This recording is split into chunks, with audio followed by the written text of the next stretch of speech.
warahmatullahi wabarakatuh. Salam sejahtera buat kita semua. Halo teman-teman, gimana nih kabar kalian? Aku harap kalian selalu sehat dan selalu semangat dalam mencapai cita-cita. Welcome to my YouTube channel bersama dengan aku Hikmah.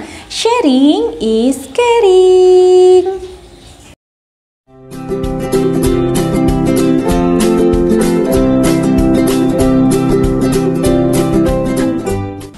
Pada video kali ini aku bakal fokus terkait dengan IC bagi kalian yang menulis peran sebagai dosen.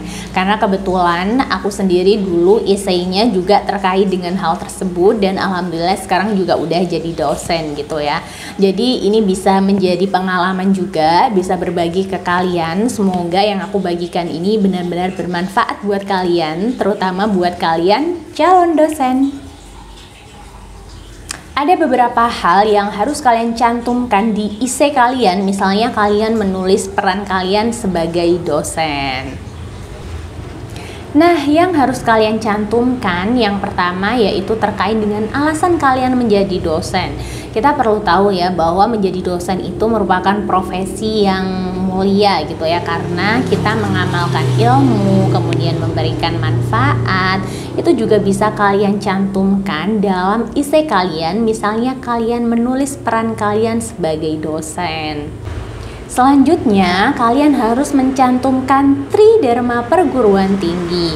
Nah, apa itu Kak Tridharma Perguruan Tinggi? Ini sebenarnya udah aku tekankan sih, misalnya ada yang konsultasi, kemudian aku lihat perannya menjadi dosen, selalu aku kasih feedback nih. Kasih feedback, cantumkan Tridharma Perguruan Tinggi. Kalau misalnya kalian masih kepo nih apa Tridharma Perguruan Tinggi, kalian bisa searching kok di Google Tridharma Perguruan Tinggi apa aja gitu ya.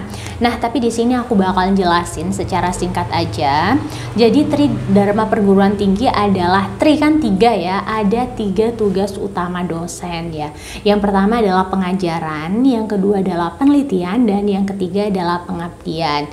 Nah, menurut aku pribadi nih, ini yang harus kalian cantumkan 3 peran ini, 3 tugas dosen ini. Misalnya peran kalian menjadi dosen, kemudian cara kalian untuk merealisasikan peran tersebut adalah dengan Tridharma Perguruan Tinggi. Ada juga yang tanya, kenapa harus Tridharma Perguruan Tinggi Kak? Nah, kalian perlu tahu nih, kalau Tridharma Perguruan Tinggi itu maknanya luas banget.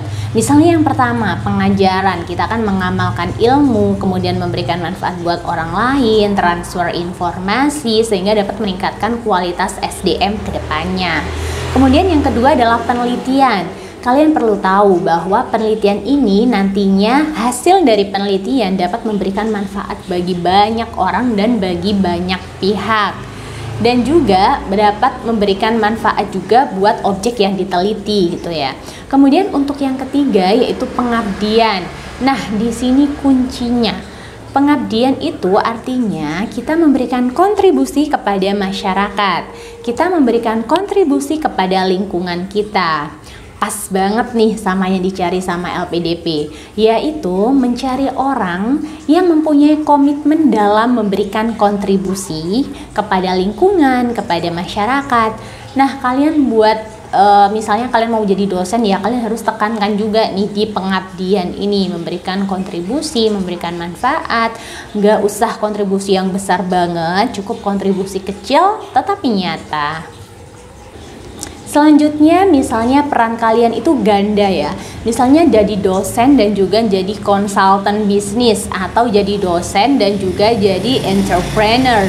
Ini aku ingat sama diri aku sendiri ya. Dulu aku menjawab emang jadi dosen ya, menulisnya itu jadi dosen sama jadi entrepreneur gitu, atau jadi konsultan bisnis ya. Intinya berhubungan sama bisnis. Karena emang jurusan aku kan berhubungan dengan bisnis gitu kan. Nah, aku menjawab menulis 2 peran ini, dan itu ditanyakan dong waktu wawancara, gimana kamu membagi waktu ketika menjadi dosen dan juga menjadi entrepreneur, misalnya seperti itu. Nah, tentunya hal ini menjadi perhatian dari para interviewer kan, karena mereka tahu nih bahwa tugas dosen itu banyak ya. Tugas dosen itu sebenarnya banyak banget ya. emang bisa misalnya jadi dosen kemudian jadi entrepreneur, atau jadi dosen atau sama jadi konsultan bisnis. Nah, tentunya ini bisa banget, tergantung bagaimana time management kita. Kemampuan time management kita itu harus kita tonjolkan ketika kita menjawab pertanyaan dari interviewer. Aku dulu juga lebih menekankan alasan kenapa aku juga ingin jadi entrepreneur gitu ya.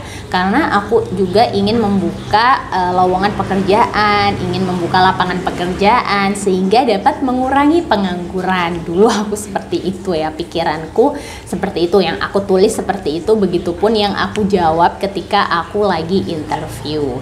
Jadi kalian harus menguatkan alasan kalian nih. Misalnya kalian ingin menjadi dosen plus menjadi apa gitu ya.